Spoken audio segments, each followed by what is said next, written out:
തുടക്കം എന്ന് പറഞ്ഞ സിനിമ തിയേറ്ററിൽ വരുന്നതിന് തൊട്ട് മുന്നേ വരെ മോഹൻലാലിൻ്റെ മകളെ ഒരുപാട് ആൾക്കാർ ട്രോളുന്നുണ്ടായിരുന്നു. ആ കുട്ടി ചില അഭിപ്രായ പ്രകടനങ്ങൾ നടത്തിയതിനെതിരെയും അതോടൊപ്പം തന്നെ ആ കുട്ടിയുടെ ഇൻ്റർവ്യൂ കണ്ടിട്ട് അതിനെന്തെങ്കിലും കുഴപ്പമുണ്ടോ എന്നൊക്കെ ചോദിച്ച ഒരുപാട് പേർ നമ്മുടെ സമൂഹത്തിലുണ്ട്.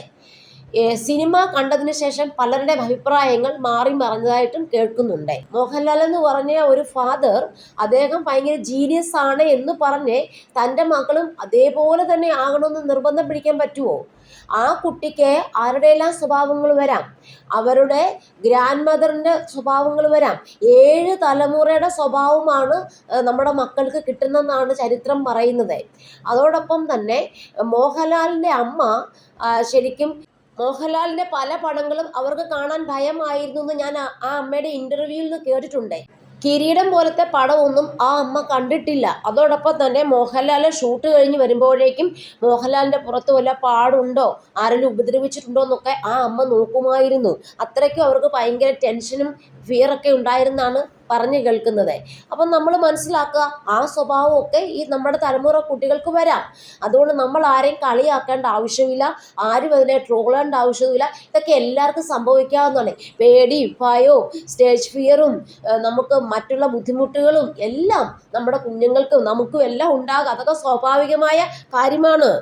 അതുകൊണ്ട് നമുക്ക് പറയാനുള്ളത്, മോഹൻലാലിൻ്റെ മകളായതുകൊണ്ട് മോഹൻലാൽ ആ കുട്ടി അതേപോലെ തന്നെ അഭിനയിക്കണമെന്ന് പറഞ്ഞ് നടക്കത്തില്ല, അതേപോലത്തെ സ്വഭാവം കാണിക്കണമെന്ന് പറഞ്ഞ് നടക്കത്തില്ല. അതൊക്കെ ജനങ്ങളുടെ തെറ്റിദ്ധാരണകളാണ്. ഇപ്പോൾ ഒരു ഡോക്ടറിൻ്റെ മക്കളെ സംബന്ധിച്ച് അവരെല്ലാവരും ഡോക്ടറാകും നിയമമുണ്ടോ?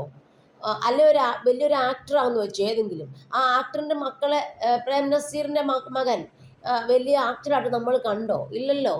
അങ്ങനെ എത്രയോ എത്രയോ പേരെ ഉദാഹരണമായിട്ട് എടുക്കാൻ പറ്റും. പിന്നെ ഇവരെ മാത്രം എന്തിനാ ട്രോളുന്നത് നമുക്ക് മനസ്സിലാകുന്നില്ല. അതുകൊണ്ട് ഇതൊന്നും നമ്മുടെ കയ്യിലിരിക്കുന്ന കാര്യമല്ല. ഇതൊക്കെ ദൈവം മുൻകൂട്ടി തീരുമാനിക്കുന്ന കുറച്ച് കാര്യങ്ങളാണ്. നമുക്ക് ആരുടെ ഷേപ്പ് വരണം, നമ്മൾ ഏത് തലമുറയുടെ സ്വഭാവമായിരിക്കും, നമുക്ക് ഏത് ജീനായിരിക്കും നമുക്ക് കിട്ടാൻ പോകുന്നത്, നമുക്ക് എന്തൊക്കെ പ്രശ്നങ്ങൾ ഉടലെടുക്കാം, നമ്മൾ എന്ത് ഇൻ്റലിജൻസ് കാണിക്കാം, നമ്മൾ ഏത് രീതിയിലായിരിക്കും പ്രവർത്തിക്കാൻ പോകുന്നതൊക്കെ നമ്മുടെ കയ്യിലുള്ള കാര്യമല്ല. It's depends upon the God ആണ്. അപ്പോൾ നമ്മൾ ആരെയും കളിയാക്കാതിരിക്കുക. എന്തൊക്കെയായാലും നമുക്ക് ഒരു കാര്യം ഉറപ്പിച്ചു പറയാം, യാതൊരു അഹങ്കാരവും ജാടയും ഇല്ലാതെ വളരെ എളിമയോടെ എല്ലാവരോടും സംസാരിക്കുന്ന 2 കുട്ടികളെയാണ് മോഹൻലാലിന് കൊടുത്തേക്കുന്ന. അതിൽ മോഹൻലാലിനെ അഭിമാനിക്കാം. അതോടൊപ്പം തന്നെ അത് അവരുടെ ഏറ്റവും വലിയ ബ്ലെസ്സിങ്സുമാണ്. വിസ്മയ്ക്ക് പൂർണ്ണമായും മോഹൻലാലിൻ്റെ അമ്മയുടെ അതേ ക്യാരക്ടർ ആയിരിക്കാം എന്നാണ് എനിക്കും തോന്നുന്നത്.